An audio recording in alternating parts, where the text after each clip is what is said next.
Let's start from what happened with Iran. We spoke after the Iranian attack, and we put forward the pro and cons of an Israeli response. We spoke about the need to deter and to revenge on one hand without causing an escalation on the other hand. And Israel came with, let's say, innovative and maybe a very successful response that on one hand show the Iranians that they are vulnerable and they have to think twice before they will do something like that again.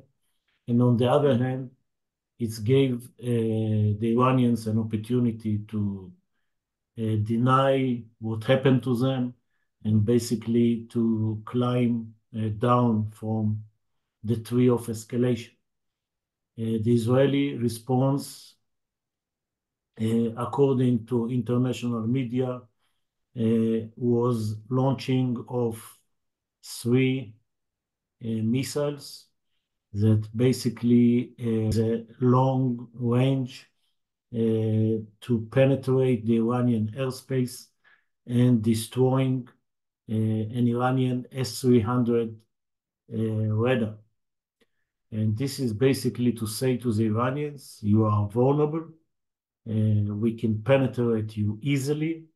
What you were unable to do with 500 projectiles, 300 Iranians, 200 proxy firing at Israel, that basically was unable to target any serious important Israeli target. We did with three missiles, and it hit exactly where we wanted. So in a way, the Iranians, when they look back at the months of April, militarily, they had three failures. Their general, Mahdavi, was assassinated in Damascus. Their wide attack on Israel, hundreds of missiles, ballistic missiles, cruise missiles, drones were stopped, and their vulnerability was shown to the world and to themselves. This is the kinetic failures, the military failures. What even more important, I think, they brought back the US and Israel together. More than the missile defense that was so impressive, it was the coalition that they saw that surprised them. US, France, UK, Israel, Jordan, all of them together, and basically helping the Israeli population to regain trust in the IDF. All this was, in the eyes of the Iranians, a huge failure. They will not admit it. They still think that they achieved some deterrence against Israel, that they are the first nation that were attacking Israel directly since 1991, and they changed the rule of the game. This is, of course, something that we will have to test in the future when the next opportunity for Israel to deal with Iranians in Syria, in Lebanon, will it be considered, and the fact that Iran will react will restrain Israel, or Israel will prove that in spite of what the Iranians have launched, since we have this capability to penetrate the Iranian airspace, it will enable Israel to continue and target Iranian in Syria and Lebanon, as we are doing without paying attention to the number of Iranians that will be killed since the 8th of October. This test is ahead of us, and as we see, the Iranian-Israeli conflict is now number 2 in the headlines, and we all back to Gaza, back to Rafah, and it's now taking the headlines again. Sinwar rejected the last proposal by the US. This have made even Blinken to blame directly Hamas for the failure of the negotiation and change the American approach to operation in Rafah from a red light to a yellow light. And if Israel will deal properly with how to remove the million people in Rafah, it will be a green light.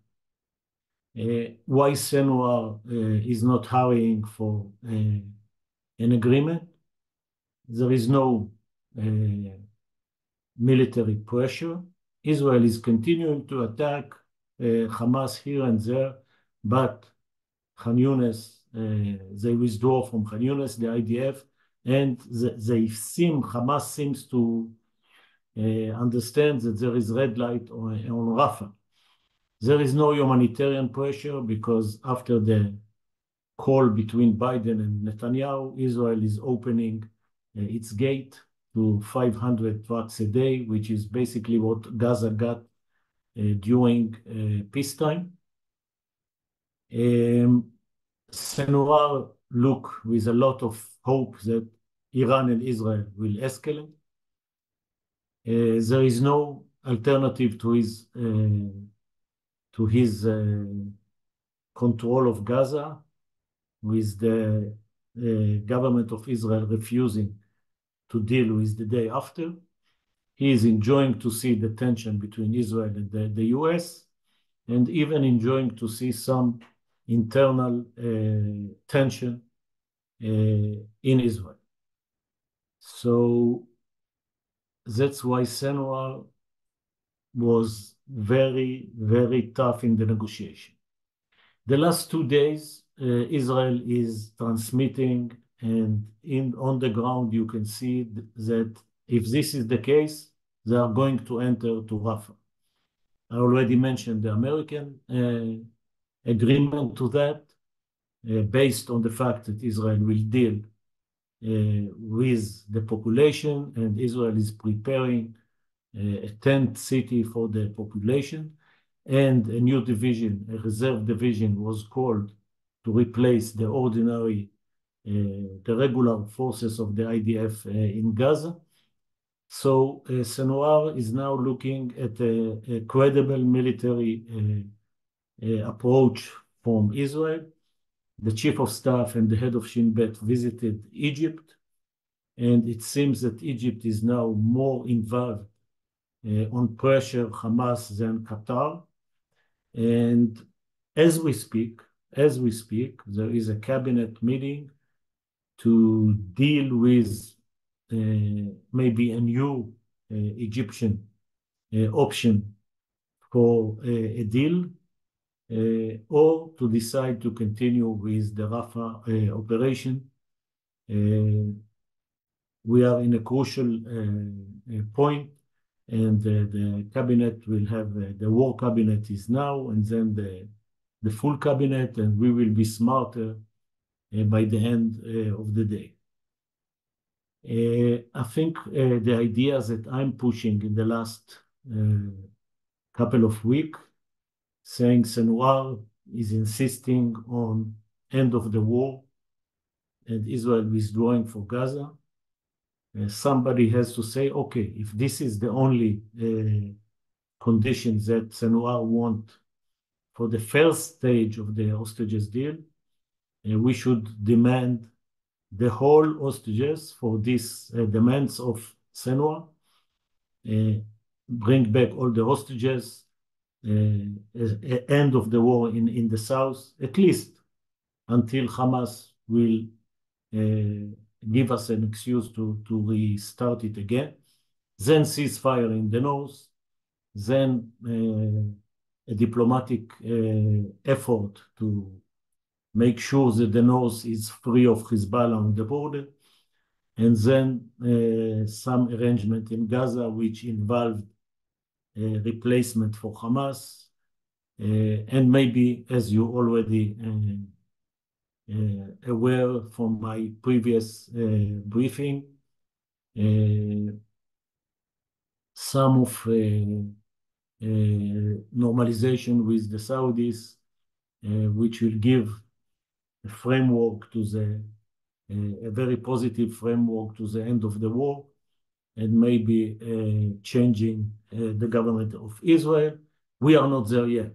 We are not there yet, but this should be, I think, the pyramid that I'm talking about in the last months, especially if the government will decide that Gaza is no more the first priority in the war, because the government never defined the war objectives in the north.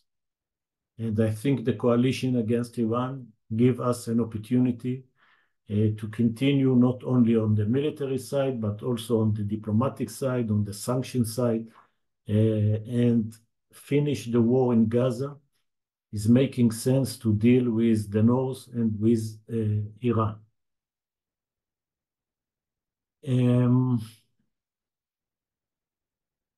Another development, two developments that I think are important, is the approval of the assistance, the military assistance to Israel. It was stuck on the hill because of American politics. Some of the Republicans didn't want to pay for Ukraine, and the issue of immigration in the south. It's nothing to do with Israel, but now they reach an agreement, and this is very important for Ukraine. About $60 billion for them. This is a real rescue for Ukraine that are under a lot of pressure from Russia, and help to Israel, especially on munition, but also on other issues. Depends how you look at it. It's 11 billion. It can be calculated as 14 billion and even more. And some help for the Palestinian, especially on humanitarian help. This is an important move signed by President Biden, who continue to show his support for Israel. And this is in spite of something that I guess David can brief you better than me on the development on the American universities, especially in Columbia, but also in other universities, which the anti-Israeli, anti-Semite forces are demonstrating. And this freedom of speech, so-called, is in tension with the need for law and order in the universities, and the need to secure the well-being and the feeling of Jewish and pro-Israeli students. This will, I think, get more fuel to the fire if Rafah will start and move forward. But we are waiting, I think, to understand what is the Egyptian idea about the hostages deal, and whether Israel accepted it or not. Last but not least is the resignation of the head of the intelligence, head of Amman, General Khalifa. He took responsibility from the first day on the intelligence failure, but he stayed on to run Amman during the war. Since the war, become from a full-scale war, full-intensity war, to a low-intensity war. On the eve of Pesach, he said that he is resigning, and we all waiting for who will replace him and who will nominate the replacement. Because the government, led by Netanyahu, trying to say that it's not legitimate, the General Herzi Halevi, the chief of staff, will nominate the new head of intelligence, because he himself need to resign sooner or later, and we have to wait for the next chief of staff. Of course, we are not left with no head of intelligence. General Khalifa will stay until they will decide who will replace him. But this is create a lot of pressure on more resignations. Head of Shin Bet, chief of staff, and everybody look into the government itself, the head of the prime minister and his government to resign as well. They have no intentions to do it, but it's create both a political argument and political conflict, and a pressure to replace the rest of the people that took responsibility, and the only one who haven't took any responsibility, which is the prime minister.